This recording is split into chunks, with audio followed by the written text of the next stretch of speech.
أعوذ بالله من الشيطان الرجيم. بسم الله الرحمن الرحيم. قال نوح رب إنهم عصوني واتبعوا من لم يزده ماله وولده إلا خسارا ومكروا مكرا كبارا وقالوا لا تذرن آلهتكم ولا تذرن ودا ولا سواعا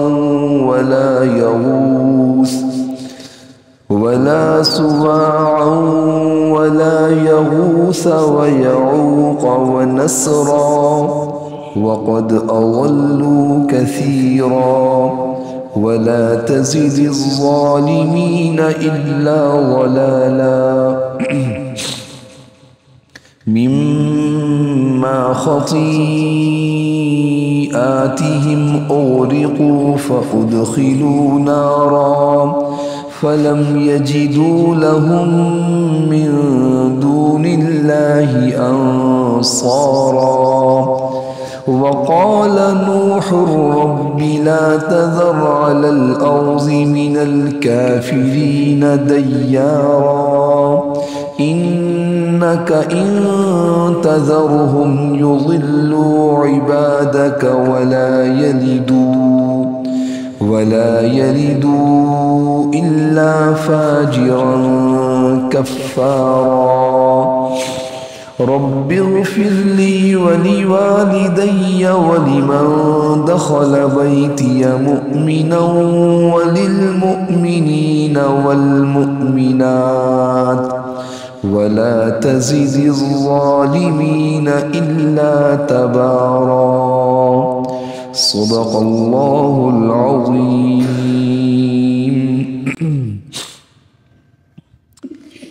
قرآن حکیم کی یہ 71 نمبر سورت ہے سورہ نوح.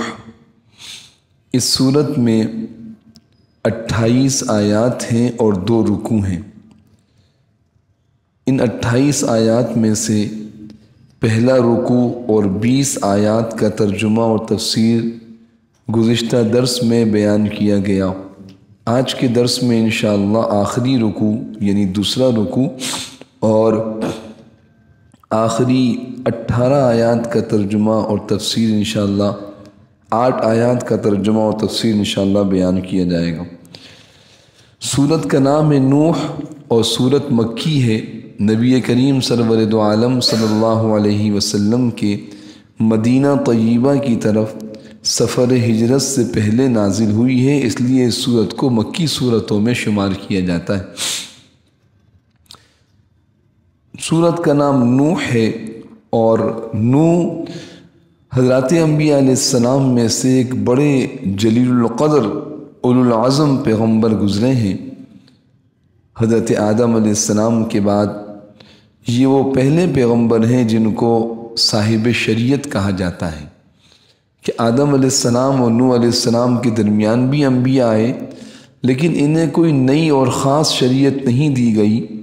حضرت نوح علیہ السلام کو حلال و حرام اور دیگر احکام سے متعلق مستقل شریعت دی گئی. نوح علیہ السلام کی قوم نے جب ان کی بات کو نہ مانا اور گنے چنے 40 45 یا 80 82 دونوں روایات ہیں، یہ لوگ مسلمان ہوئے. قوم بہت بڑی تھی، بڑی تعداد تھی اس کی اور ان میں بڑے بڑے لوگ تھے لیکن ایمان لانے والے بہت قلیل. وما آمن معه الا قلیل. قرآن کریم نے خود بیان کیا کہ تھوڑے لوگ ایمان لائے اور یہی لوگ بچ گئے اللہ کے عذاب اس طوفان سے جس کو طوفان نوح کہا جاتا ہے، جو کشتی میں نوح علیہ السلام کے ساتھ سفینہ نوح میں بیٹھ گئے تھے. باقی سب کے سب ہلاک و برباد ہو گئے. اب جو کشتی میں لوگ تھے، انسان حیوانات جو کشتی میں تھے، انہی سے دوبارہ دنیا بسی ہے. 3 بیٹے تھے، سام، حام اور یافس. یہ 3 بچ گئے. ایک بیٹا کنعان جو ایمان نہیں لایا اور ان کی بیوی جیسے کہ قرآن کریم کی سورۃ تحریم سے صراحتاً معلوم ہوتا ہے کہ امرأت نوح علیہ السلام کی بیوی ایمان لے کے نہیں آئی، تو یہ طوفان میں ڈوب گئے۔ اب چونکہ ان بچ جانے والوں سے دوبارہ دنیا کی نسل چلی ہے اور وہ حضرت نوح علیہ السلام کے بیٹے تھے، تو ان کو آدم ثانی بھی کہا جاتا ہے، دوسرا آدم، یعنی جن سے دنیا کے اندر انسانی نسل چلی۔ میں نے عرض کیا تھا کہ حضرت نوح علیہ السلام کے واقعے کو قرآن کریم نے تفصیل سے سورہ ہود میں اور سورہ یونس میں بیان کیا ہے۔ البتہ یہ وہ عظیم پیغمبر ہیں کہ قرآن کریم میں کئی مقامات پہ ان کا ذکر آیا ہے۔ یہ جو پوری سورت ان کے نام سے نازل ہوئی ہے، یہ ان کے تفصیلی قصے کو بتانے کے لیے نہیں ہے، بلکہ ان کے دنیا میں مبعوث کیے جانے کا عظیم ترین مقصد، جو حضرات انبیاء علیہ السلام کے دنیا میں بعثت کا، دنیا میں بھیجے جانے کا مقصد ہوتا ہے دعوت اللہ، اللہ کی طرف دعوت دینا۔ اس مقصد کو بیان کرنے کے لیے اللہ پاک نے اس سورت کو بیان کیا ہے۔ تفصیل سے پہلے رکوع میں ان کی دعوت کو اللہ پاک نے بیان کیا، اس کے سارے پہلوؤں کو، اور دوسرا رکوع آخری 8 آیات جو ابھی پڑھی گئی ہیں، اس میں اللہ رب العالمین نے اس کے بعد پھر ان کا اگلا مکالمہ، اگلی جو دعا انہوں نے اپنی قوم کے خلاف کی ہے، اس کو بیان کیا ہے۔ میرے اور آپ کے لیے ان واقعات میں عجیب حکمتیں موجود ہیں۔ میں نے عرض کیا تھا سب سے بنیادی چیز تو یہ ہے کہ اللہ کی رحمت، اس کے کرم اور فضل سے ہم وہ امت ہیں جو خاتم النبیین صلی اللہ علیہ وسلم کی امت ہیں۔ اب قیامت تک کسی نئے نبی نے نہیں آنا، اور اشاعت دین، دعوت دین کا کام امت کے ایمان والوں کے ذمے لگایا گیا ہے، مرد ہو یا عورت ہو۔ چونکہ کام اتنا عظیم ذمے ہے، تو اس لیے تفصیل سے اللہ پاک نے حضرات انبیاء علیہ السلام کی دعوت کو جگہ جگہ بیان فرمایا۔ چونکہ حضرت نوح علیہ السلام وہ واحد پیغمبر ہیں جن کا زمانہ دعوت بہت لمبا ہے، طویل ہے۔ دیگر انبیاء علیہ السلام، ہر نبی داعی ہوتا ہے۔ ہمارے پیارے پیغمبر صلی اللہ علیہ وسلم کو بھی اللہ پاک نے فرمایا، یا ایھا النبی انا ارسلناک شاہدا ومبشرا ونذیرا وداعیا الی اللہ۔ حضور علیہ السلام کو خود اللہ پاک فرماتے کہ ہم نے آپ کو داعی الی اللہ بنا کے بھیجا ہے۔ البتہ ماہ و سال کے اعتبار سے نوح علیہ السلام کا زمانہ بہت طویل ہے، 950 سال کا عرصہ۔ بعض مفسرین فرماتے ہیں یہ پورا زمانہ دعوت ہے، پیدائش، وفات، 40 سال کی عمر میں نبوت، ان سب کو نکال دیے جائے تو زمانہ دعوت 950 سال۔ اور بعض فرماتے ہیں کہ نہیں، 950 سال کل عمر ہے، تو اگر 40 سال اس میں سے نکال دیے جائیں ان کی ابتدائی زندگی کے، کہ 40 سال کی عمر میں ان کو نبوت عطا کی گئی، دعوت کا حکم ہوا، وحی ملی، تو 910 سال تو پورے ان کی دعوت کے بنتے ہیں۔ کیونکہ قرآن کریم نے خود بتایا فَلَبِثَ فِيهِمْ أَلْفَ سَنَةٍ إِلَّا 50 عَامًا، کہ نوح علیہ السلام رہے اپنی قوم میں 950 سال۔ اور میں نے عرض کیا تھا کہ مفسرین نے یہ بھی لکھا کہ 950 سال اللہ پاک نے ان کو ایک خاص عمر عطا فرمائی تھی۔ ایسا نہیں تھا کہ ہر فرد کی عمر 800 900 1000 سال ہوتی تھی، ایسا نہیں تھا۔ اللہ نے ان کو لمبی عمر عطا فرمائی، لوگ آتے رہے، یہ دعوت دیتے رہے، تو وہ اس عظیم دعوت کو، انداز دعوت، اسلوب دعوت کو، دعوت پہ آنے والی تکلیفوں مشقتوں کے برداشت کرنے کو، دعوت کے کلمات کو کیسے متوجہ کیا جائے کفر و شرک میں ڈوبے ہوئے لوگ جو بالکل خدا کو بھلا چکے، خدا کے ساتھ شریک کرتے رہتے ہیں، سامنے بتوں کو پوچھتے ہیں، ان کو کیسے دعوت دی جائے۔ یہ حضرت نوح علیہ السلام کی دعوت کو اللہ پاک نے بیان فرمایا۔ گزشتہ آیات میں مختصر خلاصہ عرض کرتا ہوں۔ اللہ پاک فرماتے ہیں کہ ہم نے نوح علیہ السلام کو ان کی قوم کی طرف بھیجا کہ موت آنے سے پہلے، دردناک عذاب سے پہلے ایمان لے آئیں۔ انہوں نے کہا اے میری قوم، میں تمہاری طرف اللہ کا رسول بنا کے بھیجا گیا ہوں، تم پہلا کام کیا کرو، ان اعبدوا اللہ، اللہ کی عبادت کرو۔ کیسے عبادت کریں؟ تو اللہ کی پہچان، وہ آگے دعوت کے کلمات میں کیسے اللہ کی پہچان ہو، آسمان، زمین، ستارے، زمین کی نعمتیں، سب چیزوں کو الگ الگ انبیاء بتاتے تھے کہ اللہ کی پہچان ہو۔ ان اعبدوا اللہ واتقوہ، اسی سے ڈرو، یعنی اس کی نافرمانی سے بچو۔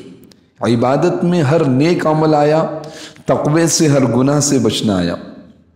کیسے پتہ چلے کہ اس وقت کون سا عمل کرنا ہے اور کس گناہ سے بچنا ہے اور یہ گناہ ہے، یہ بات کیسے معلوم ہوگی؟ وَأَطِيعُونَ، میری اطاعت کرو۔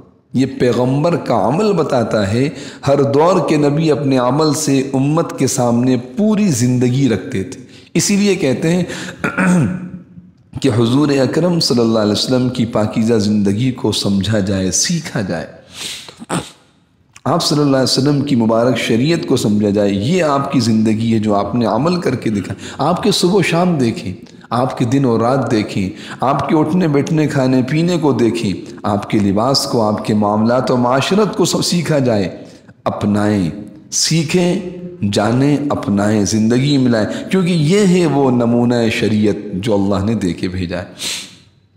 پھر کیا ہوگا؟ اللہ تمہارے گناہوں کو معاف کر دیں گے، اور جب تک تمہاری موت کا وقت آئے گا اس وقت تک تمہیں یہ اعمال کرنے ہیں، اس وقت تک تم اللہ کی عبادت کرو، اس کی نافرمانی سے بچو اور میری اطاعت کرو۔ لیکن یاد رکھو جب موت کا وقت آ جائے گا تو پھر تمہیں مہلت نہیں دی جائے گی، موت سے پہلے یہ کام کرنے، گویا کہ عمل کا زمانہ موت سے پہلے۔ پھر فرمایا کہ کاش تم اس بات کو سمجھ جاتے، اور اللہ تعالیٰ سے مناجات کرتے ہوئے کہتے ہیں کہ میرے رب، میں نے اپنی قوم کو رات کو بھی دعوت دی، دن میں بھی دعوت دی، اور میں ان کو اس طرح دعوت دیتا تھا کہ کانوں میں انگلیاں اور آنکھوں کے اپنے منہ کے آگے جو ہے وہ کپڑا ڈال لیتے تھے، اور بہت سخت تکبر سے پیش آتے تھے، مذاق اڑاتے تھے۔ میں نے ان کو مجموع کے اندر بھی دعوت دی، میں نے ان کو تنہائی کے اندر بھی سمجھایا، میں نے ان سے کہا دیکھو اپنے رب کو پہچانو، بڑا بخشنے والا ہے۔ اگر تم اپنے رب کی عبادت و اطاعت کرو گے اور اس کی نافرمانی سے بچو گے، آسمان سے بارشیں برسائے گا، تمہارے مال میں برکت دے گا، تمہاری اولاد کو بڑھائے گا، تمہارے لیے باغات و نہریں بنائے گا۔ یہ سارے وعدے اس ذات کے تمہارے ساتھ ہیں، تم اس کی مطیع فرما بردار بن جاؤ۔ پھر نوح علیہ السلام کی دعوت میں ایک بڑا اہم جملہ آتا ہے، مَا لَكُمْ لَا تَرْجُونَ لِلَّهِ وَقَارًا، تمہیں کیا ہوا کہ تم اللہ کی عظمت کو ہی سمجھتے؟ اللہ کی بڑائی، اس کی عظمت، کوئی تمہیں اس کا لحاظ و پاس نہیں ہے۔ پھر دوبارہ تنبیہ، اب یہ نہیں کہ قوم انکار کر رہی ہے، جن کو دعوت دی جا رہی ہے وہ منہ چڑھا رہے ہیں، عجیب عجیب کلمات قرآن نے بیان کی۔ یا نوح قد جادلتنا فاکثرت جدالنا، اے نوح تم نے بہت سنا دیا، بس اب خاموش ہو جاؤ، لے آؤ وہ عذابات جسے تم ڈراتے ہو۔ فَأْتِنَا بِمَا تَعِدُنَا إِن كُنْتَ مِنَ الصَّادِقِينَ، 12واں سپارہ سورہ ہود۔ کبھی کہتے ہیں نوح تمہاری حیثیت کیا ہے؟ ہم اراذلون بادی الرأی، کم حیثیت آدمی ہماری قوم کے، ہم سے بات نہ کرو، چلے جاؤ۔ مختلف قسم، لیکن نوح علیہ السلام وَقَدْ خَلَقَكُمْ أَطْوَارًا، دیکھو تم اللہ کی عبادت کرو، اس کو پہچانو، اس نے تمہیں مختلف مرحلوں سے پیدا کیا ہے، آسمان بنائے، زمین بنائی، سورج چاند بنایا، اس میں روشنی رکھی، سورج کو ایک چراغ بنایا، روزانہ تم دیکھ رہے ہو، زمین سے تمہارے لیے غلہ اگایا، اور پھر تمہیں خود جس انداز سے پیدا کیا، اس زمین سے پیدا کیا، اور پھر دوبارہ تمہیں اسی زمین میں لے جائے گا، اور پھر دوبارہ تمہیں اسی سے اٹھائے گا، ثم یعیدکم فیہا ویخرجکم اخراجا۔ تو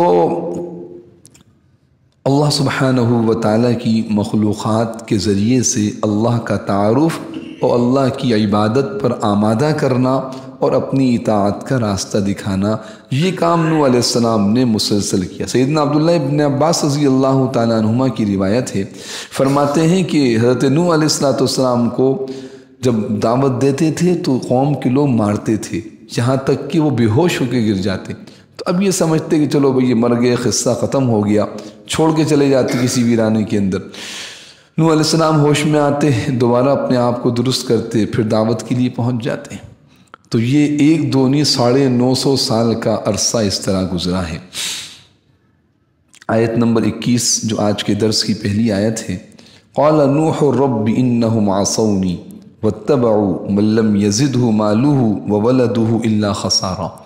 میرے محترم دوستوں، اس آخری رکوع میں قوم نوح کی تباہی کا ذکر ہے، اور نوح علیہ السلام کی بعض اللہ تعالیٰ سے مناجات کا ذکر ہے۔ لیکن میرے محترم دوستوں، اگر تھوڑا سا غور کریں تو صرف قوم نوح کی نہیں بلکہ قیامت تک آنے والی ساری اقوام کی تباہی کے اسباب کو اور تباہی سے بچنے کے راستے کو یہاں سکھایا اور سمجھایا گیا ہے۔ بہت غور سے سمجھنے کی آیتیں ہیں۔ اللہ پاک فرماتے ہیں قال نوح علیہ السلام نے کہا ربی، اے میرے رب، انہم عصونی واتبعوا من لم یزدہ مالہ وولدہ الا خسارا۔ پہلے وہ ترجمہ دیکھی جو نیچے لکھا ہوا ہے۔ نوح نے کہا کہ اے میرے پروردگار، حقیقت یہ ہے کہ ان لوگوں نے میرا کہنا نہیں مانا، انہوں نے میرا کہنا نہیں مانا اور ان سرداروں کے پیچھے چل پڑے جن کو ان کے مال اور اولاد نے نقصان پہنچانے کے سوا کچھ نہیں دیا۔ ان سرداروں کے پیچھے، قوم کے ان رؤسا کے پیچھے چل پڑے۔ اب دیکھیے یہاں گویا کہ دو شخصیتیں ہو گئیں قوم کے اندر۔ ایک ہے اللہ کی طرف سے پیغمبر اور داعی جو ہدایت اور کامیابی کے راستے کی طرف بلا رہا ہے، دوسری طرف قوم کے وہ سردار، ہر قوم میں ہوں گے، ہر زمانے میں ہوں گے کچھ ایسے لوگ جن کو دیکھ کر وہ دعوت بھی دیتے ہیں اپنے عمل سے، اپنی تقریروں بیانات سے، اپنے جلسوں جلوسوں سے، اور وہ اپنے عمل سے بھی کہ دیکھو بھائی ہماری دولت دیکھو، ہماری بادشاہت دیکھو، ہماری سیٹیں اور کرسیاں دیکھو، ہمارے ٹھاٹ باٹ دیکھو، ہماری اولاد اور مال دیکھو، اور ہماری زرق برق زندگی یہ ہے راستہ، ہماری بات مانو، یہ ہے کامیابی کا راستہ۔ اب یقیناً جب دو طرف سے دعوت دینے والے ہوئے تو انسان بھی تقسیم ہو جاتے ہیں۔ کچھ پیغمبر کی بات کو مان کر عبادت، اطاعت و تقوی کے راستے کو اختیار کرتے ہیں، اور کچھ ظاہری چمک دمک کو دیکھ کر، ظاہری قوت، طاقت، شان و شوکت کو دیکھ کر ان رؤسا، سردار، لیڈروں کے پیچھے چل پڑتے ہیں۔ تو اللہ پاک نوح علیہ السلام نے یہاں اسی منظر کو بیان کیا اور پھر سمجھایا کہ دیکھو پیغمبر کی نافرمانی کرنے والے تباہ و برباد ہو جاتے ہیں، نہ ان کا مال، نہ ان کی اولاد، نہ ان کا شان، کچھ بھی نہیں، سب ختم۔ اور جو ان کو دیکھ کر ان کے پیچھے چلتے ہیں وہ بھی تباہ و برباد۔ اور جو پیغمبر صلی اللہ علیہ وسلم کی اتباع کرتے ہیں، ہر پیغمبر اللہ کی رحمتیں اور سلام ان پہ نازل ہو، تو ان کی اتباع کرنے والے نجات پاتے ہیں، کامیاب ہوتے ہیں۔ تو نوح علیہ السلام نے اللہ تعالیٰ کے سامنے یہ بات بیان فرمائی۔ قال نوح، کہا نوح علیہ السلام نے ربی، اے میرے رب، انہم، بے شک ان لوگوں نے، میری قوم کے لوگوں، عصونی، میری نافرمانی کی۔ یہ الفاظ ہیں اور بالکل اس کے قریب مشابہ ایک الفاظ آپ کو ملتے ہیں جو سورت ہے سورہ فرقان، سپارہ ہے 19واں۔ یہاں قال نوح ہے، وہاں پیغمبر صلی اللہ علیہ وسلم کا ذکر ہے، لیکن فرق صرف اتنا ہے کہ نوح علیہ السلام نے دنیا میں رہتے ہوئے اللہ کے دربار میں یہ بات پیش کی، اور امام الانبیاء سرور کونین صلی اللہ علیہ وسلم قیامت کے دن اللہ کے دربار میں میدان محشر میں جملہ ارشاد فرمائیں گے۔ جو لوگ حفاظ ہیں وہ ان آیات کو سمجھ سکتے ہیں، میں نے حوالہ عرض کر دیا ہے۔ وقال الرسول یا ربی ان قوم اتخذوا هذا القرآن مہجورا۔ آج نوح علیہ السلام کہہ رہے ہیں کہ میرے رب، میں نے ان کو دعوت دی، یہ میری نافرمانی، میری بات نہیں مان رہے۔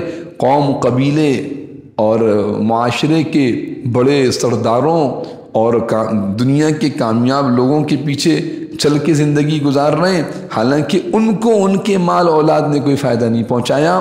نبی کریم سرور دو عالم صلی اللہ علیہ وسلم قیامت کے دن اللہ کے دربار میں شکایت کریں گے اور ناراضگی کا اظہار فرمائیں گے اپنی امت کے ان لوگوں کے بارے میں جو حضور کے راستے کو چھوڑ کر زندگی گزار کے جائیں گے۔ وقال الرسول، یہاں رسول سے مراد حضور اکرم صلی اللہ علیہ وسلم۔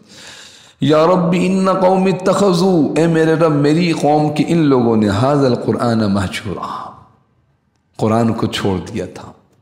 یہ قرآن کیا ہے؟ حضور کی دعوت۔ قرآن کو چھوڑ کے زندگی گزارنا حضور کی نافرمانی۔ تو میرے محترم دوستوں، معاملہ کتنا سخت ہے کہ قیامت کے دن بحیثیت امتی کے، ایمان والے کے، میری آپ کی تمنا یہ ہو کہ حضور ہماری سفارش کریں، لیکن صرف تمنا سے کام نہیں چلے گا، صرف اس سے بھی بات نہیں بنے گی کہ ہم تو سید ہیں، حضور کے خاندان سے نہیں۔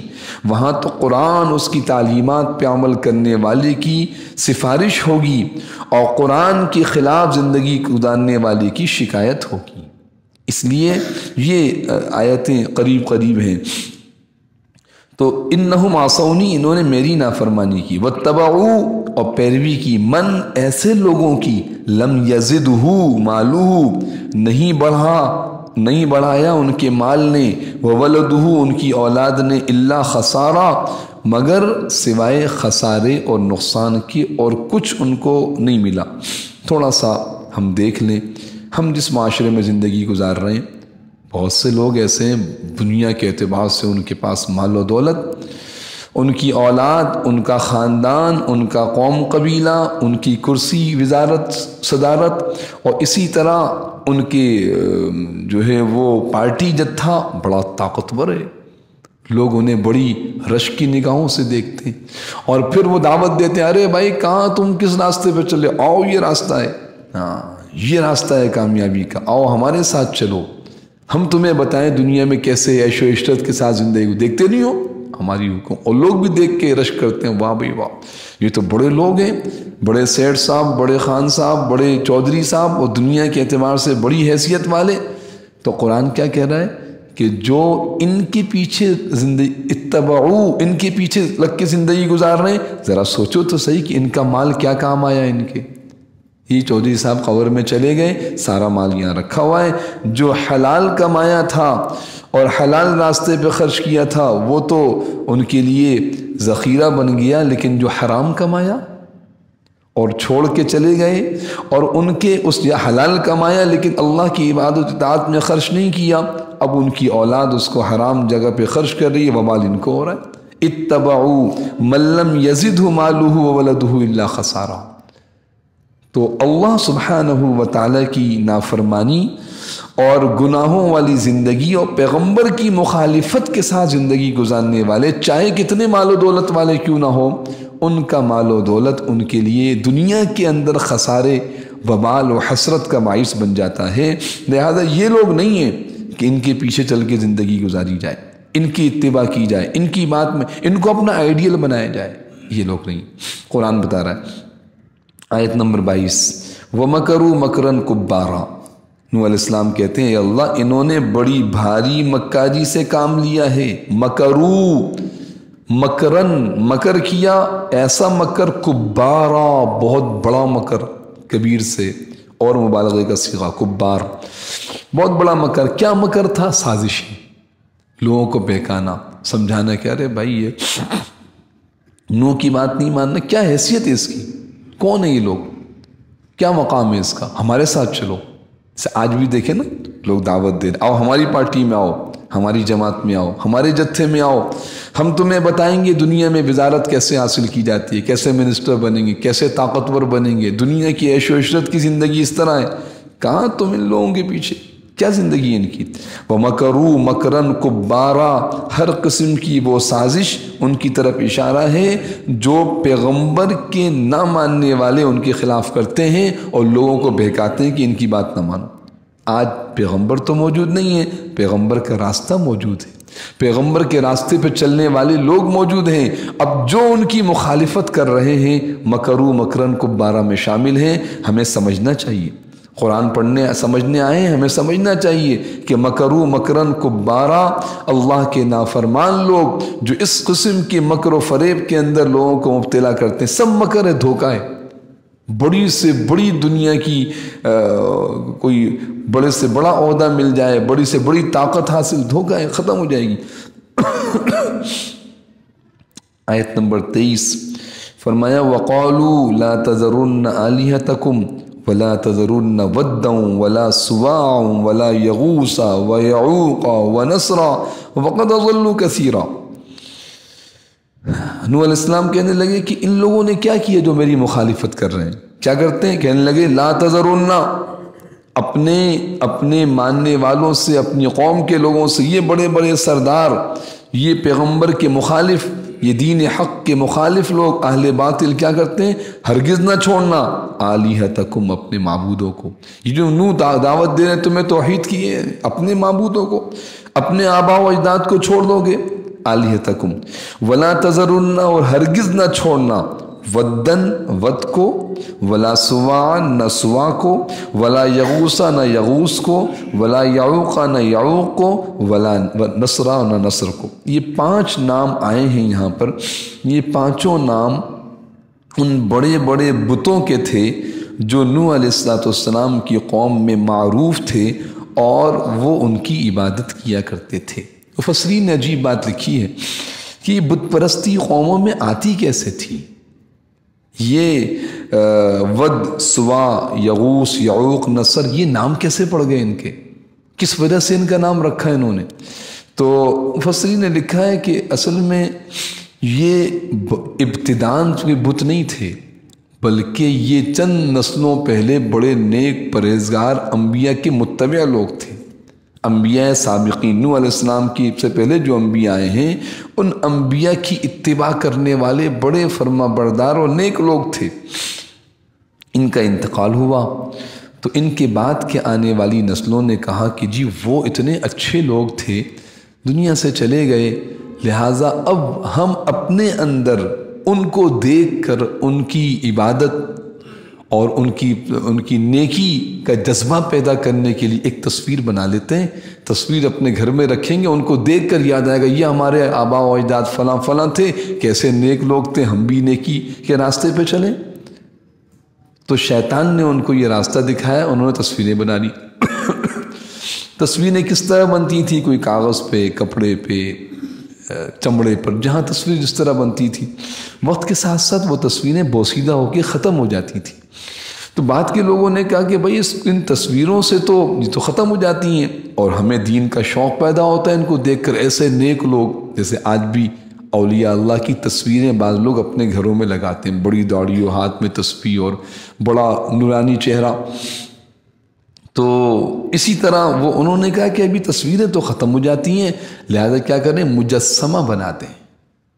پھر وہ مجسمے بن گئے مختلف چیزوں کے، کوئی پیتل کا، لوہے کا، مٹی کا، اور پھر ان مجسموں کے بعد پھر کچھ عرصے تک تو وہ مجسمے ان کو نیک لوگوں کے اعتبار سے خدا کی یاد دلاتے رہے، بعد میں پھر انہی کی پرستش کرنے لگے، انہی کی عبادت کرنے لگے، انہی سے مرادیں مانگنے لگے۔ پھر کیا ہوا؟ پھر براہ راست یہ تو نہیں کہا کہ خدا نہیں، یہ خدا ہے، کہا نہیں یہ خدا تو ہے، یہ خدا کے ساتھ معاون ہے، یہ ہمارے کام بناتا ہے۔ شرک اسی کو کہا جاتا ہے۔ تو اس لیے یہ بات جو میں عرض کر رہا ہوں، یہ ایک دو نہیں کئی مفسرین نے لکھی ہے اس مقام پر کہ یہ جو لوگ تھے ود، سوا، یغوس، یعوق، نصر، یہ خالی بتوں کے فرضی نام نہیں تھے، یہ ان کے کئی نسلوں پہلے نیک لوگ گزرے تھے جن کی بت پرستی اس شکل میں آئی۔ تو حضور اکرم صلی اللہ علیہ وسلم نے، اور پھر عرب کے اندر بھی بت پرستی اسی طرح آئی، اور آج آپ ہندوستان جو بت پرستی کا ایک بڑا مرکز ہے، وہاں بھی آپ دیکھ لیں، یہ ہنومان جو ہے اور یہ مختلف جو بتوں کے نام ہیں، یہ کوئی براہ راست بت نہیں ہے، یہ بڑی شخصیتیں بعد میں انہوں نے بت پرستی کی شکل اختیار کر لی۔ تو حضور اکرم صلی اللہ علیہ وسلم نے تصویر بنانے سے اس لیے منع فرمایا کہ تصویریں نتیجتاً بت پرستی کی طرف لے کے جاتی ہیں۔ ہاں، اس لیے کسی اردو زبان کے شاعر ہیں، بڑی اچھی بات کی، کہ دین احمد میں بت پرستی آئی نہیں، دین احمد میں بت پرستی آئی نہیں، اسی لیے تصویریں جانا، یعنی نیک لوگوں کی، معزز محبوب لوگوں کی، جن سے ہمیں محبت ہے، جن کا محتا، ان کی تصویر ہم نے بنوائی نہیں۔ تو لہٰذا گھروں میں تصویریں لگانا جناب یہ کیا ہے؟ یادگار ہے، میموریل، یادگار۔ ان چیزوں سے بچنا چاہیے کیونکہ اس سے روکا گیا، یہی بت پرست۔ اور آج دیکھ لیجیے آپ کو یہ چیزیں کھلی نظر آ رہی ہیں، وہی تصویر لگی ہوئی، لوگ اس کو چوم بھی رہے ہیں، سجدے بھی کر رہے ہیں، اور لوگ ان تصویروں کے ذریعے سے گمراہی کا اور شرک کا شکار ہو رہے ہیں۔ تو یہ جو ود، سوا، یغوث، یعوق، نصر تھے، یہ وہی نیک لوگ تھے، بعد میں ان کے مجسمے بنے اور انہی کی بت پرستی، انہی کی عبادت شروع ہو گئی۔ تو یہ کہنے لگے کہ ہرگز نہ چھوڑنا، یہ تو بڑے معزز لوگ ہیں، ان سے تو تمہارے کام بنتے ہیں۔ حضور اکرم صلی اللہ علیہ وسلم کا ابتداءً مکے والوں سے، پھر سارے عرب سے جو مخالفت ہوئی، اسی وجہ سے تو ہوئی کہ یہ جو تصویریں ہیں یہ تو ہمارے بڑے آباء و اجداد، بڑے معزز لوگ، ان کی تصویریں، یہ حبل ہے، یہ لات ہے، یہ منات ہے، تو یہ تو بڑے لوگ ہیں اور آپ کہتے ہیں ان سے نہیں ہوتا اور یہ کچھ نہیں کر سکتے، یہ تو آپ ان کی بے عزتی کر رہے ہیں، ہمارے بتوں کو برا بھلا کہہ رہے ہیں آپ۔ ہاں، تو ایسی دلوں کے اندر بتوں کی عظمت و محبت اتر جاتی ہے کہ پھر اللہ کے ساتھ اس کو شریک ٹھہرانے لگتے ہیں۔ اس لیے کہنے لگے نہ چھوڑنا اپنے معبودوں کو، نہ ود کو، نہ سوا کو، نہ یغوث کو، نہ یعوق کو، نہ نصر کو۔ نوح علیہ السلام کہنے لگے، یہ ایسے کہنے لگے وَقَدْ أَضَلُّوا كَثِيرًا، اس طرح انہوں نے بہت سے لوگوں کو گمراہ کیا اور گمراہ کرتے رہے، بہکاتے رہے۔ وَلَا تَزِدِ الظَّالِمِينَ إِلَّا وَلَالًا، اے اللہ آپ ان ظالموں کو گمراہی کے سوا کسی اور چیز میں ترقی نہ دیجئے۔ لفظی ترجمہ کیا ہے؟ وَلَا تَزِد، نہ بڑھائیے، ظالمین، ظلم کرنے والوں کے لیے، إِلَّا ضَلَالًا، مگر گمراہی۔ حضرت نوح علیہ السلام کو اللہ تعالیٰ نے یہ بات بتا دی تھی، قرآن کریم کی آیات میں ہے کہ إِنَّهُ لَن يُؤْمِنَ مِنْ قَوْمِكَ إِلَّا مَنْ قَدْ آمَنَ۔ اب جتنے لوگ اب تک ایمان لا چکے ہیں، جب یہ وحی نازل ہوئی نوح علیہ السلام پر تو کہا اس وقت تک جتنے لوگ ایمان لا چکے ہیں اب مزید کو ایمان لے کے نہیں آئے گا، اب مزید کو ایمان لے کے نہیں آئے گا۔ تو نوح علیہ السلام کو یقیناً معلوم ہو گیا کہ مزید کو ایمان لے کے نہیں آئے گا، تو نوح علیہ السلام نے اب یہ کلمات، یہ بددعائیہ کلمات کہ لا تزد الظالمین الا ضلالا، کہ اللہ ظالم اب یہ گمراہی ہوں، اب یہ ہدایت کا راستہ نہ پائیں، نتیجہ کیا ہو؟ وہ انتہا، ایک انتہا ہوتی ہے ظلم کی، پھر اس کے بعد اللہ کی طرف سے پکڑ آ جاتی ہے۔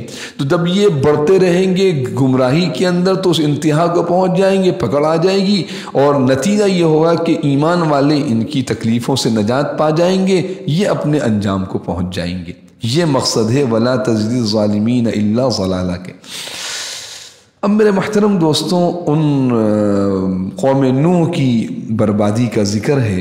فرماتے ہیں اللہ پاک آیت نمبر 25 سے مما خطیئاتہم اغرقوا فادخلوا نارا فلم یجدوا لہم من دون اللہ انصارا، کہ ان لوگوں کے گناہوں کی وجہ سے ہی انہیں غرق کیا گیا، پھر آگ میں داخل کیا گیا، اور انہیں اللہ کو چھوڑ کر کوئی حمایتی میسر نہیں آئے۔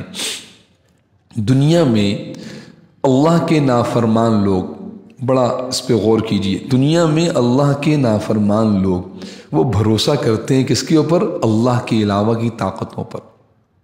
یہ مال پہ بھروسہ ہے بعض لوگوں کو، بعض کو اپنی طاقت پہ، بعض کو اپنی اولاد پہ، قوم پر، قبیلے پر، پارٹی پر، جتھے پر، عہدے پر، اختیار پر، اس پہ بھروسہ ہوتا ہے، کیونکہ اللہ کو بھلا کے زندگی گزار رہے ہیں، اللہ کی ذات کا دھیان تو ہے ہی نہیں، اللہ کی عبادت و اطاعت تو نہیں ہے، تو اب ان کو بھروسہ کس پہ ہے کہ یہ چیزیں ہماری، یہ ہمیں بچائیں گی۔ کبھی کوئی مشکل آئے گی، پیسہ بہت ہے ہمارے پاس، کس چیز کی کمی ہے ہمارے پاس؟ کس چیز کی کمی ہے؟ ہم تو جو چاہیں کر سکتے ہیں، ہمیں نہیں جانتے ہماری پہنچ کہاں تک ہے۔ تو یہ انصار، مددگار وہ سمجھتے ہیں یہ کوئی بھی چیز، جتنی بھی چیزیں، اور انہی چیزوں کی وجہ سے وہ دھوکے میں پڑتے ہیں، نشے میں آ جاتے ہیں۔ تو قوم نوح بھی اسی طرح تھی، ہر دور میں اسی طرح، آج بھی آپ کو اسی طرح لوگ ملیں گے جو اللہ کے نافرمان ہیں، اللہ کو بھلا کی زندگی گزار رہے ہیں، انسانیت پر ظلم و ستم کر رہے ہیں، کہتے ہیں ہم بڑے طاقتور۔ اللہ فرماتے مما خطیئاتہم، خطیئات جمع خطیئتن کی ہے، گناہ، ان کے گناہوں کی وجہ سے اغرقوا، انہیں غرق کیا گیا، قوم نوح کو غرق کیا، کس میں؟ طوفان نوح کے اندر، تفصیلی واقعہ سورہ ہود میں آئے گا انشاءاللہ۔ وہی بیٹا کنعان، اس سے کہا کہ بیٹے کشتی میں آ جاؤ، اس کے علاوہ کوئی راستہ نہیں ہے، لا عاصم اليوم من امر اللہ الا من رحم، آج اللہ کے اس عذاب سے بچانے والا کوئی نہیں ہے جس پہ اللہ رحم فرمائے، آؤ کشتی میں بیٹھ جاؤ۔ تو کیا کہنے لگا؟ سآوی الی جبل یعصمنی من الماء، جی ایسا بعض اوقات آدمی نشے میں پڑ جاتا ہے، دھوکے میں گرفتار ہو جاتا ہے کہ موت کی صورتیں دیکھ کر بھی اللہ یاد نہیں آتا۔ آپ کو آج بھی ایسی بہت سی مثالیں ملیں گی، بہت سی مثالیں ملیں گی کہ ایسی تکلیفوں کے اندر، بیماریوں میں، کچھ نہیں تو بڑھاپے کے اندر مبتلا ہے، مسجد کا رخ نہیں کرتے، دین کی طرف نہیں آ رہے۔ تو اس وقت وہ کہنے لگا کہ میں کسی اونچے پہاڑ پہ چڑھ جاؤں گا، مجھے پانی سے بچا لے گا۔ لیکن ہوا کیا؟ وہاں تو اوپر سے بھی پانی، زمین سے بھی پانی، اور قرآن نے کئی جگہ یہ لفظ استعمال کیا، آپ تلاوت کرتے ہیں وفارت تنور۔ تنور یہ وہی تندور جسے ہمیں کہتے ہیں اردو کے تندور، تنور عربی زبان کا لفظ، وہ جہاں سے آگ نکلتی ہے وہاں سے بھی پانی نکلنے لگا، ہر طرف پانی پانی، غرق ہو گیا۔ تو اللہ فرماتے ہیں اغرقو، ہم نے ایسی نہیں غرق کیا، کوئی دشمنی نہیں تھی، 950 سال تک ہمارے پیغمبر کو جھٹلاتے رہے، ان کا انکار کرتے رہے، اغرقو، سب کو غرق کر دیا سوائے اس کے جو سفینہ نوح کے اندر تھے، پوری روئے زمین پہ کوئی نہیں بچا۔ یہ تو ہوا دنیا کا عذاب۔ اب جو عذاب شروع ہوا، اللہ اکبر، اس کو قرآن کہتا ہے فَأُدْخِلُوا نَارًا، داخل کیے گئے کہاں؟ آگ میں۔ اب یہ ذرا سمجھنے کی چیز ہے، اس آیت کو نوٹ بھی کر لیجئے، یہ آیت نمبر 25 ہے سورہ نوح کی، پارہ ہے 29واں۔ فَأُدْخِلُوا نَارًا آیت کے اس جز سے مفسرین علماء نے استدلال کیا ہے عذاب قبر کے اوپر۔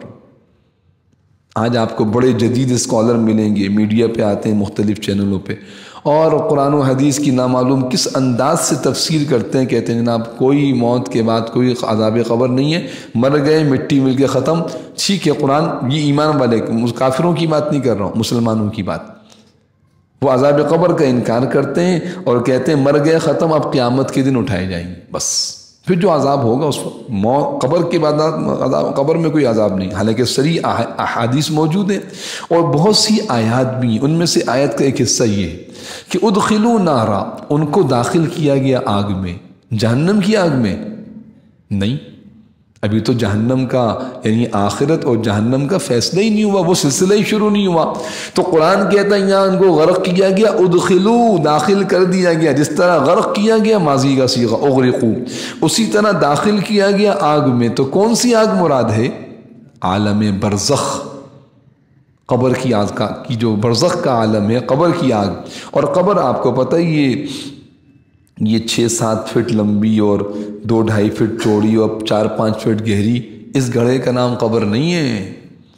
موت کے بعد ایک عالم ہے جس کو عالم برزخ کہتے ہیں، یہ قیامت کے دن تک چلے گا، اور اس عالم کے اندر دنیا کے نیک لوگوں کے ساتھ بہترین نعمتوں والا سلسلہ، اور نافرمانوں، بدکاروں، کافروں، مشرکوں کے ساتھ عذابات کا سلسلہ شروع ہو جاتا ہے۔ اس کو عالم برزخ کہا جاتا ہے۔ ایسا نہیں ایک آدمی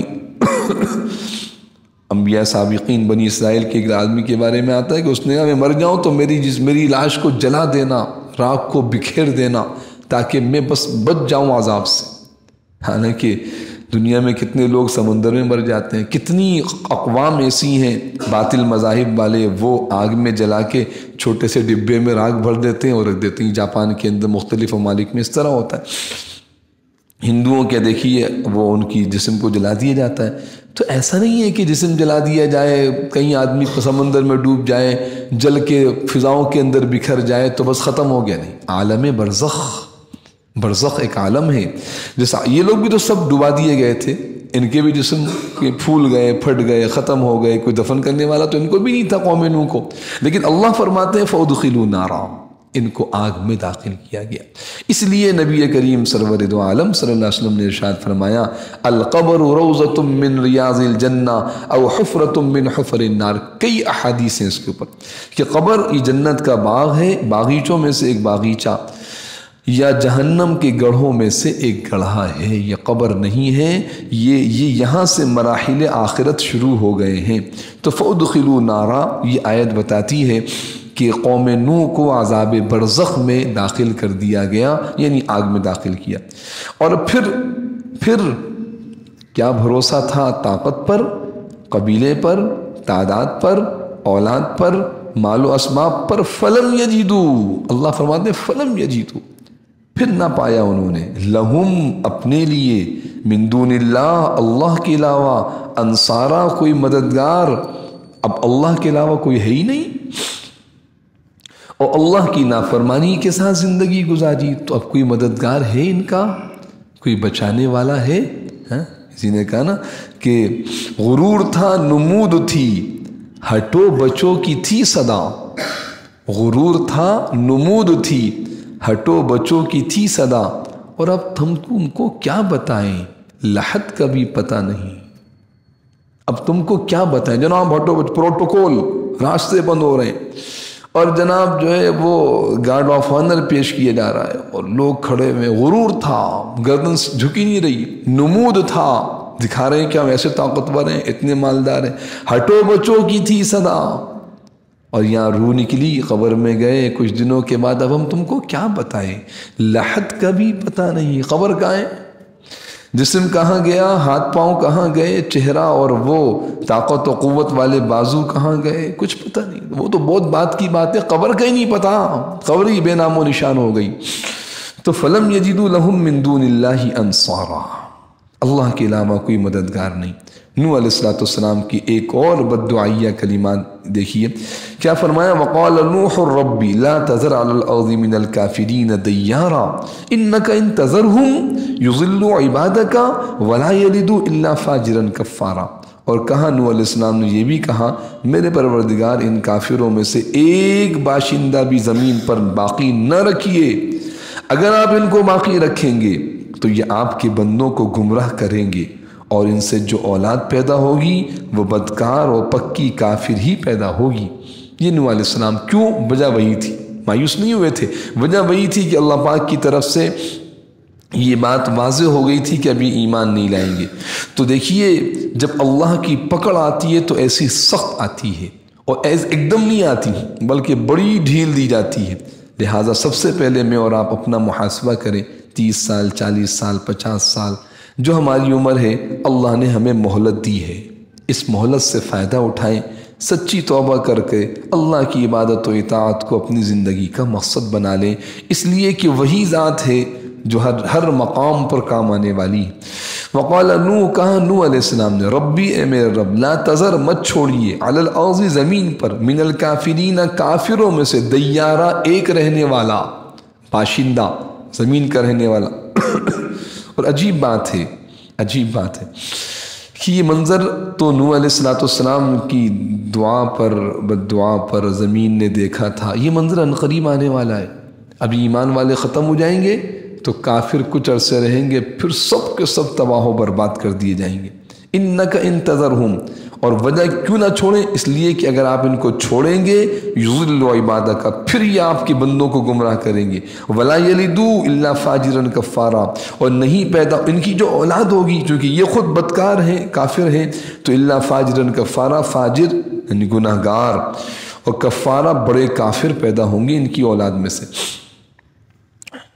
تو یہ نوح علیہ السلام نے کی ایک بددعائیہ کلمات تھے، اور اس کا اثر ظاہر ہوا کہ سب کے سب لوگ ہلاک کر دیے گئے، اور نوح علیہ السلام ان کے ساتھ ایمان والے بچ گئے، اور ایمان والوں سے دوبارہ یہ دنیا چلنی شروع ہوئی، اور دنیا میں جتنے بھی یہ نسلیں اس وقت ہیں وہ نوح علیہ السلام کی انہی 3 بیٹوں سام، حام اور یافس، سامی النسل، حامی النسل، یافس النسل کہا جاتا ہے۔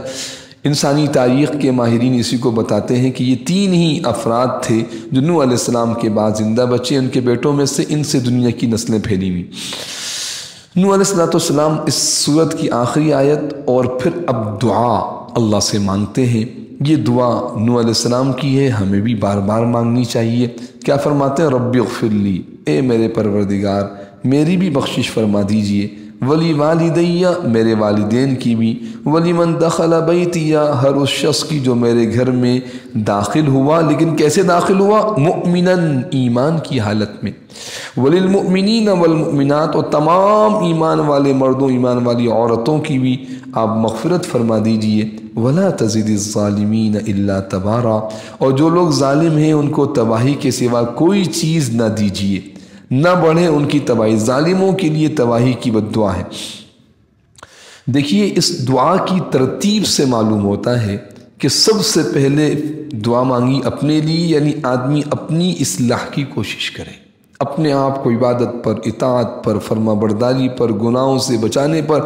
میرے محترم دوستوں، اکیلے اپنی قبر میں جانا ہے، کوئی بھائی، کوئی بہن، کوئی اولاد، کوئی ساتھی، کوئی پارٹی کا دوست، کوئی جتھوں والا، کوئی طاقتور، کوئی نہیں جو آج کہتے جی میں تمہارے ساتھ کھڑا ہوں، تمہیں فکر کیا ہے؟ قبر میں کوئی کام نہیں آئے گا۔ یہ منزلیں اکیلے طے کرنی ہے، اس لیے فرمایا رب اغفر لی، اے اللہ مجھے معاف کر دیجئے، میری بخشش۔ اور دعا در حقیقت عمل ہے کہ اعمال بخشش کو اختیار کیا جائے۔ وَلِوَالِدَيَّ، پھر فکر فرمائی اپنے والدین کی، کیونکہ سب سے قریبی رشتہ انسان کا دنیا میں، دنیا والوں میں، دنیا کے انسانوں میں وہ والدین ہیں، علاوہ پیغمبر کے۔ پیغمبر کا درجہ سب سے بلند تو اپنے والد، عام انسانوں میں والدین، پھر اس کے بعد اپنی اولاد، وَلِمَنْ دَخَلَ بَيْتِيَ، اپنی اولاد کی، والدین پھر اولاد، یہ ترتیب ہے۔ پھر اس کے بعد وَلِلْمُؤْمِنِينَ وَالْمُؤْمِنَاتِ، سورے انسانیت کے لیے دعا کی۔ تو میرے محترم دوستوں، دعا کس کے حق میں قبول ہوگی؟ جی یہ ہے اہم سبق اور درس جو اس آیت سے ملتا ہے۔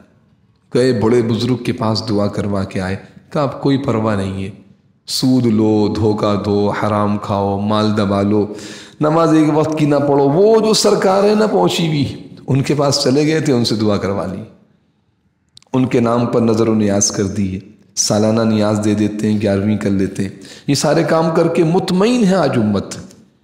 اور نوح علیہ السلام کیا کہہ رہے ہیں؟ میری دعا کا حقدار وہ ہوگا مؤمنہ، مؤمنہ، بلکہ پیغمبر کہہ رہے ہیں میرے گھر میں داخل ہونے والا وہی کہلائے گا جو ایمان والا ہو۔ اسی لیے مفسرین نے لکھا ہے کہ ان کے گھر میں لمن دخل بیتی مؤمنہ سے ان کی بیوی بھی نکل گئی، ان کا بیٹا کنعان بھی نکل گیا۔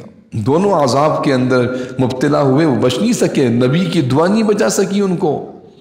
اور یہی نوح علیہ السلام ہے جنہوں نے طوفان کے بعد اللہ تعالیٰ سے ایک درخواست کی ہے، سورہ ہود میں اس کی تفصیل ہے کہ اے اللہ آپ نے کہا تھا کہ میں آپ کے گھر والوں کو بچا لوں گا، میرا بیٹا تو ہلاک ہو گیا، وہ تو بچا نہیں۔ تو اللہ تعالیٰ نے سخت الفاظ، کیونکہ اللہ تو اللہ ہے، نوح علیہ السلام سے کہا یا نوح انہ لیس من اہلک، اے نوح وہ تمہارے گھر والوں سے ہے ہی نہیں، تمہارا بیٹا ہی شمار نہیں ہوگا، یعنی گھر والے وہ جن کی بخشش کی جائے وہ تمہارا بیٹا شمار نہیں ہوگا۔ کیوں؟ نوح کا سگا بیٹا تھا علیہ السلام، کیوں؟ انہ عمل غیر صالح، اس کے عمل اچھے نہیں تھے، لہٰذا کون سی امید ہے میرے محترم دوستوں کہ ہم عمل کچھ نہ کریں اور خالی کہیں کہ جی ہمیں حضور سے محبت ہے، اہل بیت سے محبت ہے، حضرات صحابہ کرام سے بڑی عقیدت ہے، اولیاء اللہ سے ہمارا بڑا گہرا تعلق ہے، اور ہم تو فلاں مزار پہ جا کے نذرانہ دیتے ہیں، بس اس کے بعد اب زندگی جس طرح چاہیں گزاریں۔ شیخ سعدی نے عجیب بات کی، پسر نو بابداں بنشست، نوح علیہ السلام کی اسی بیٹے کے بارے میں، پسر نو بابداں بنشست، خاندان نبوتش گم شد، نوح علیہ السلام کا بیٹا بدکار یعنی نافرمانوں میں بیٹھ گیا، پیغمبر کے خاندان سے نکل گیا، اور تم کہتے ہو کہ ہم سادات ہیں، ہم حضور کی اولاد میں سے ہیں۔ سگے اصحاب کہف روزے چند، اصحاب کہف کے کتے نے چند دن کے لیے پے نیکا گرفت مردم شد، نیک لوگوں کے پاؤں پکڑ لیے۔ قرآن میں اس کا ذکر ہے سورہ کہف کے اندر، وَقَلْبُهُمْ بَاسِطٌ ذِرَاعَيْهِ بِالْوَصِيدِ، وہ ظالم بادشاہ کے ظلم سے جو ان کو کفر پر اکسا رہا تھا، وہ نکل کے گئے اصحاب کہف، جا کے غار کے اندر کتا غار کے پیچھے پیچھے آیا، غار کے کنارے پر بیٹھ گیا، ہاتھ پھیلا، کوئی آئے گا تو اندر نہیں آنے دوں گا۔ 900 سال سے اوپر جو ہے وہ ان کو اللہ پاک نے سلا کے رکھا، 300 سال سے اوپر سلا کے 309 سال وہ سوتے رہے، اور وہ اصحاب کہف بھی گویا کہ اللہ نے ان کا ذکر فرمایا کہ نیک لوگ تھے، بچ گئے، اور ان کا کتا بھی اسی طرح ان کے ساتھ 309 سال تک اس غار میں رہا۔ اور مفسرین نے لکھا ہے کہ وہ کتا جس نے ان نیک لوگوں کا ساتھ دیا تھا، اس وقت قیامت کے دن انسانی صورت میں جنت میں داخل کیا جائے گا۔ پے نیکا گرفت مردم شد، نیک لوگوں کے پاؤں پکڑ لیے انسان بن گیا۔ اللہ نے اس پہ رحم فرمایا۔ تو یہاں فرمایا رب اغفر لی ولی والدی ولمن دخل بیتی مؤمنا، جو میرے گھر میں داخل ہو ایمان کی حالت میں، جو ایمان کی حالت میں نہیں آئے گا پیغمبر کی دعا بھی اس کے لیے کارگر نہیں ہوگی۔ وللمؤمنین والمؤمنات، تو ترتیب بتائی دعا کی بھی، اصلاح کی بھی اور فکر کی بھی۔ سب سے پہلے اپنی ذات، پھر والدین، پھر گھر کے لوگ، پھر تمام لوگوں کی فکر کرنا۔ یہ تو نوح علیہ السلام کی دعا ہے، اور ہم امام الانبیاء خاتم النبیین صلی اللہ علیہ وسلم کی امتی ہیں، تو میرے محترم دوستوں ہم دعا بھی مانگے اور حضور کی ختم نبوت کی نیابت میں اس محنت دعوت میں اس ترتیب سے ہم محنت بھی کریں۔ آگے فرمایا وَلَا تَزِدِ الظَّالِمِينَ إِلَّا تَبَارًا، اور آپ نہ بڑھائیے نہ زیادہ کیجئے ظالموں کے لیے مگر تباہی۔ تو معلوم ہوا کہ جو لوگ ظلم کرتے، سب سے بڑا ظلم کیا ہے؟ سب سے بڑا ظلم کیا ہے؟ شرک، ان الشرک لظلم عظیم۔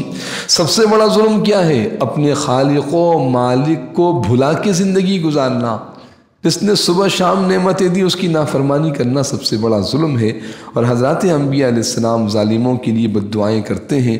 لہٰذا میرے محترم دوستوں ہمیں اس پوری صورت میں ہمیں دعوت اور اصلاح نفس ان دونوں کا سبق ملتا ہے، اور یہ بات واضح معلوم ہوتی ہے کہ اللہ کی پکڑ اور گرفت سے بچنے کا راستہ عبادت و اطاعت کا ہے، تقوی کا راستہ پیغمبر کی اطاعت کا راستہ ہے۔ اس کے بالمقابل جو بڑے بڑے سردار، قائد، لیڈر اللہ کے نافرمان، چاہے ان کے پاس مال و اولاد کے نقشے ہوں، یہ مال و اولاد قرآن کی آیت بتا رہی ہے کہ یہ نہ ان کو فائدہ پہنچائے گا نہ ان کے پیچھے چلنے والوں کو فائدہ پہنچائے۔ اللہ سبحانہ و تعالیٰ اس پوری صورت کے ہر مضمون کو، ہر آیت کو سمجھنے، اس پہ عمل کرنے اور آگے امت تک پہنچانے کی توفیق عطا فرمائیں۔ ان آیات کو ایک مرتبہ میرے ساتھ اس مفہوم پہ غور کرتے ہوئے پڑھ لیجیے۔ بسم اللہ الرحمن الرحیم۔ قال نوح رب إنهم عصوني واتبعوا من لم يزده ماله وولده إلا خسارا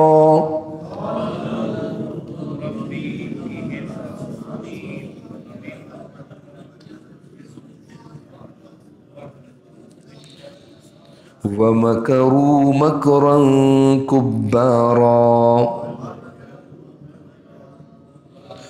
وقالوا لا تذرن آلهتكم ولا تذرن ودا ولا سواعا ولا يغوث ويعوق ونسرا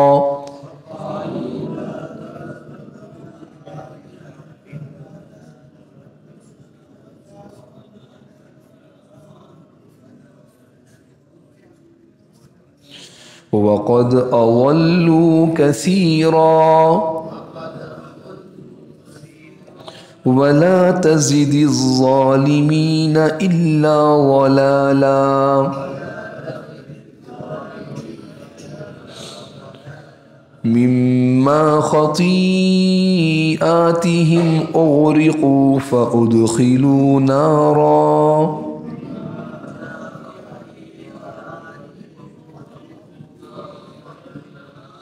فلم يجدوا لهم من دون الله أنصارا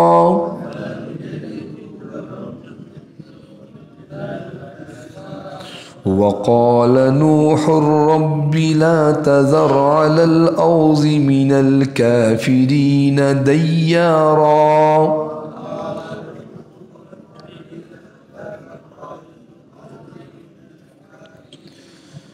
إنك إن تذرهم يضلوا عبادك ولا يلدوا إلا فاجرا كفارا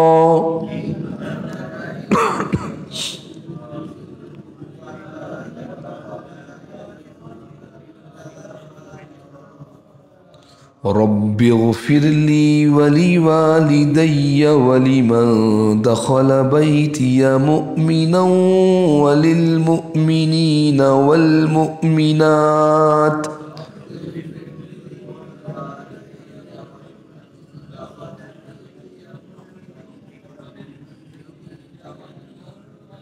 ولا تزد الظالمین الا تبارا۔